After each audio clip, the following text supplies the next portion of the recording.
老唔老，照顧者壓力，虐老嘅謬誤。人口不斷老化，香港社會對於長者嘅福祉甚為關注。但係近年大家都可能聽到發生咗唔少虐老嘅問題，因此大家需要提高保護身邊長者嘅意識，同時了解有關虐老嘅事實。謬誤一：虐老嘅情況通常發生喺院舍，而施虐者多數係陌生人或者照顧人員。其實大多數施虐者都係長者熟悉嘅人，甚至係長者嘅配偶或者子女，而虐老有可能發生喺屋企或者任何嘅處所。謬誤二：由於長者已經係成年人，遇到被虐事件亦會識得處理同埋勇於舉報。大部分長者對於虐老並不認識，加上施虐者往往可能係屋企人，佢哋通常會抱住家醜不出外傳嘅傳統心態而拒絕求助。謬誤三：喺長者身上揾到明顯傷痕先至可以被界定為虐老。事實上，虐老嘅方式有好多種，即使唔係身體虐待，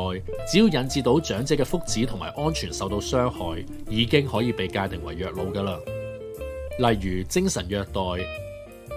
侵吞財產、疏忽照顧、遺棄長者等等。謬誤四：虐老一般只會發生喺生活水平或者收入較低嘅家庭，即使資產較多嘅長者，亦可能被家人或者照顧者侵吞財產。而且虐老並唔只限於家庭入邊發生，需要接受正規照顧服務嘅長者，亦都會有機會被照顧者虐待。謬誤五：長者難以為自己作有效嘅決定，並執行自己嘅意願，所以需要屋企人或者照顧者嘅協助，例如資產管理。事實上，大部分長者係有能力去照顧自己，包括個人健康同埋資產。即使長者嘅日常生活需要依賴別人嘅照顧，但照顧者亦不能夠侵犯長者嘅權益，做出一啲有損長者福祉或者違反長者意願嘅行為，例如未經長者嘅同意之下將長者嘅資產進行投資。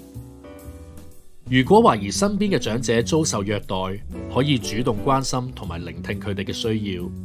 鼓勵佢哋向信任嘅親友同埋專業人士尋求協助同埋諮詢，讓受虐人士獲得最適合嘅服務。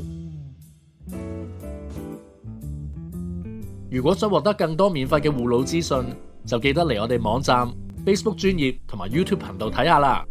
喺走之前記得 like 同埋 subscribe 我哋嘅 YouTube channel 啦。